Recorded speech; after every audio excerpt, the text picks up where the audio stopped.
Jacques, alors Jacques, vous aimez bien les agriculteurs. Tout à fait. C'est votre truc. Oui. Et alors ils ont manifesté, ils ont bloqué Paris. Oui, et je voudrais en préambule saluer la maire de Paris. Ah oui.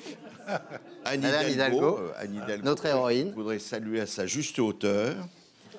Elle vient de publier un livre assez exceptionnel. Rien que le sous-titre en dit long sur la qualité de la personne et de l'ouvrage, puisque le sous-titre, c'est « Demain se pense aujourd'hui ». C'est pas con, hein, c'est pas con, parce que l'inverse, aujourd'hui se pense demain, c'était pas terrible. Et Anne pense tellement fort, d'ailleurs, que ça chauffe, et à mon avis, c'est ce qui réchauffe le climat. Et contrairement à ce que beaucoup de gens disent, elle n'a pas fait que des âneries, comme son prénom pourrait le laisser croire. Par exemple, le fait d'organiser le ramassage des déchets alimentaires par des rats, c'est pas con. C'est écologique, c'est intelligent. Un rat, c'est quand même moins bruyant qu'un camion poubelle avec 2 gilets jaunes au cul de la benne. Le fait d'avoir redonné leur honneur aux piétons en leur permettant de traverser Paris 2 fois plus vite qu'un automobiliste, c'est aussi pas mal. C'est un facteur d'égalité. Anne nous avait également promis, vous le savez, de végétaliser Paris après avoir bétonné les Batignolles, mais elle va végétaliser Paris pour donner à la capitale des petits airs de campagne électorale, naturellement. Alors, les végétaux ne sont pas encore arrivés, ne sont pas encore plantés, mais les agriculteurs, eux, sont arrivés. Ils sont arrivés mercredi, les agriculteurs. Ils étaient venus pour bloquer Paris avec leurs tracteurs. Manque de peau, avant qu'ils arrivent, c'était déjà bloqué depuis le matin. Il faut que tous les provinciaux mécontents qui veulent bloquer Paris sachent que c'est totalement inutile. Anne Hidalgo l'a fait bien avant eux. C'est vrai qu'elle se débrouille bien. Elle est forte pour ça. Bon, on peut lui reconnaître ce talent. Ah ben, elle a absolument. C'est une femme qui est tellement en avance sur son temps que grâce à elle, tous les Parisiens sont en retard sur le leur. Alors, je ne veux pas décourager les cheminots, les employés de la RATP qui veulent bloquer Paris et l'Île-de-France jeudi prochain. Jeudi, hein. Jeudi, oui. Ils feront pas mieux qu'Anne Hidalgo, qui a un vrai savoir-faire en ce domaine. Donc, les paysans ont dû abandonner leurs tracteurs sur le périphérique et ils ont fini à pied pour venir exposer leurs griefs au gouvernement. Oui. La police les avait rassemblés porte Dauphine, qui est un endroit bien connu des Parisiens pour les échanges. Moi, perso, je connais pas. Mais Ça existe encore, ça? Ah ouais, oui. Je sais pas, ouais, ça se trouve, ça existe plus. Si. C'est pas la bourse des échanges, c'est les échanges de bourse.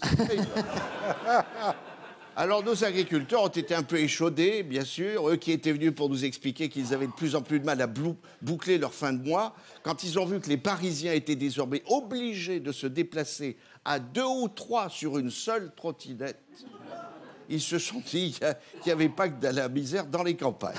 Il faut le savoir, chers amis qui nous regardez ce soir du fond de vos territoires, comme on dit.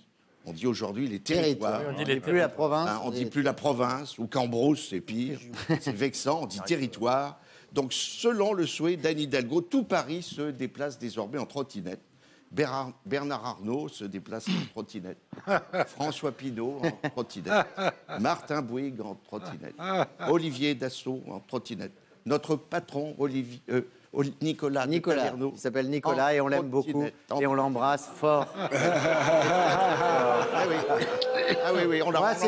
Après Dieu, non, même avant Dieu, il y a lui. Voilà. Absolument. Ça s'appelle de la tartinette, ça. Non, pas du tout. Pas du tout. Finalement, à part les ministres, les députés et Anne Hidalgo qui n'ont pas les moyens de louer des trottinettes et qui, eux, sont obligés de continuer à se déplacer en voiture, tous les Parisiens se déplacent en trottinette. Un drôle d'ailleurs en Zoé, ce qui fait dire à certains qu'en 2013, on a cru Zoé et qu'on n'aurait pas dû.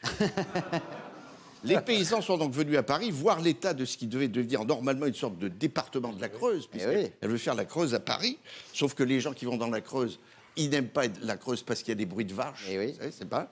Donc ils sont d'ailleurs allés tout droit aux Champs-Élysées, nos agriculteurs. Les champs, c'est leur outil de travail. Et quand ils ont vu l'état de nos Champs-Élysées avec des trous partout, il y en a un qui m'a demandé, il m'a dit, c'est pour les sangliers qu'on aurait retourné tout ça. Ah, je dis non, c'est pour les sangliers, c'est à la Anne Hidalgo. Ah, ils étaient très sympas. Comme le gouvernement nous a mis sur la paille, ils nous avaient apporté un peu de foin. C'était très... Devant le Fouquet's, qui est l'ancienne ferme de Nicolas Sarkozy. C'est vrai. Une sorte d'auberge. Oui, où il élevait des poulettes, d'ailleurs. Et il y a même un agriculteur qui m'a dit « Paris, c'est dégoûtant, c'est peut-être les paysans qui se lavent pas, mais c'est vous qui sentez mauvais », il m'a dit. Alors nous, on se plaint de notre ministre, mais les agriculteurs, c'est autre chose. Ils ont un type formidable, Didier Guillaume, je ne sais pas si vous l'avez Elle est bien. Ministre de l'Agriculture. C'est celui qui veut ramener le taux d'alcoolémie à 0.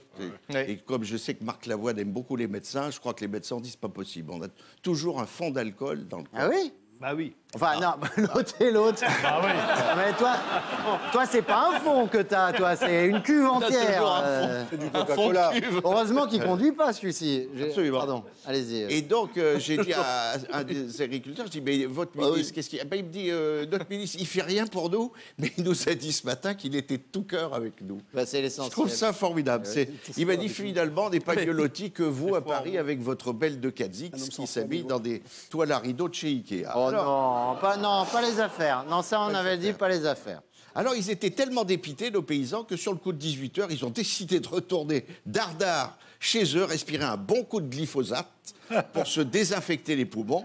Comme l'un d'eux m'a dit en parlant de notre maire de Paris, nous, on utilise les pesticides, mais c'est vous qui avez la peste. Alors, je les ai trouvés un petit peu tristounés, Oui. parce qu'ils m'ont dit, vous savez, ce matin, Monsieur Bayot, nous sommes arrivés en colère et on repart attristés. Bravo. Jacques Maillot, donc, que vous retrouvez bien sûr au Théâtre des Deux Ânes dans On est mal, Macron, on est mal, le nouveau spectacle. Du jeudi au samedi à 20 h 30 et le samedi à 16 h et le dimanche à 15 h.